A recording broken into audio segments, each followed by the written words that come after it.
तो उधर अजमेर में होटलों की बुकिंग रद्द हो रही है। 90% घटी दुकानदारों की कमाई है। कुछ ही दिनों के भीतर हुआ 50 करोड़ का नुकसान। भड़काऊ बयानबाजी से ये बुरा असर पड़ा है। इसी पर देखिए हमारी ये रिपोर्ट।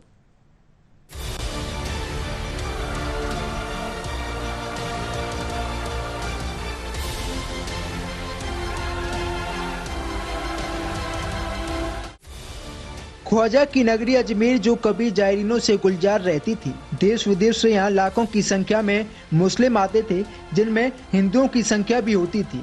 लेकिन आज यहाँ पर सन्नाटा पसरा हुआ है। ख्वाजा मोइनुद्दीन चिश्ती की दरगाह पर आने वाले लोगों की संख्या में अचानक से भारी गिरावट आ गई है। यहाँ तक कि रविवार को बकरीद वाले दिन भी दरगाह क्षेत्र सुनसान नजर आया। इसके चलते होटल कारोबार, फूल और मिठाई के कारोबार पर बुरा असर पड़ा है। दरगाह क्षेत्र में करीब 90% व्यापार ठप हो चुका है। व्यापारियों ने कम से कम 50 करोड़ रुपए के नुकसान का अंदेशा जताया है। इसके पीछे की सबसे बड़ी वजह है खादिमों के विवादास्पद बयानों को माना जा रहा है। अगर कोरोना काल को छोड़ दिया जाए तो बकरीद के मौके पर हर बार दरगाह बाजार में इस कदर भीड़ होती थी कि पैदल आने जाने वाले लोगों को दिक्कतों का सामना भी करना पड़ता था।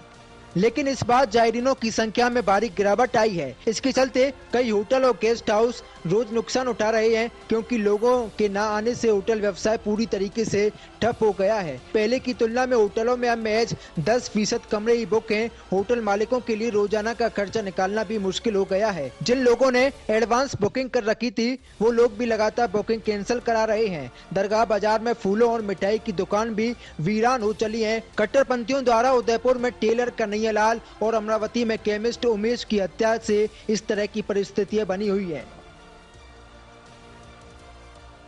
जिससे यहाँ पर व्यापारियों की कमाई 90% तक घट चुकी है। दरगाह बाजार व्यापारिक एसोसिएशन के मुताबिक नफरत भरे बयानों के बाद से लोग दरगाह आने से डरने लगे हैं, जिससे रविवार को बकरीद के मौके पर ही व्यापारियों को करीब 50 करोड़ रुपए का नुकसान झेलना पड़ा है। आपको बता दें कि नुपुर शर्मा मामले को लेकर अब तक दरगाह के 3 खादिम भड़काऊ बयान दे चुके हैं, जिनमें गौहर चिश्ती, सलमान चिश्ती और अंजुमन सरबर का नाम शामिल है।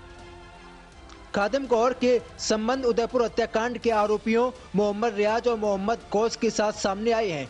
नुपुर का सिर कलम करने वाले को अपना मकान देने की बात कहने वाले सलमान चिश्ती पुलिस की गिरफ्त में है। वहीं दरगाह कमेटी के सचिव सरबर चिश्ती का हाल ही में एक पुराना वीडियो वायरल हुआ था, जिसमें उसने हिंदुओं की कमाई खत्म करने और भारत को हिला देने की धमकी दी थी। इन्हीं कट्टरपंथियों के बयानों और हत्या को जायज ठहराने के बाद से ही अजमेर में लोगों की आमद घटी है। खासकर हिंदुओं का भी मोह भंग हो रहा है। Bureau report, news watch India.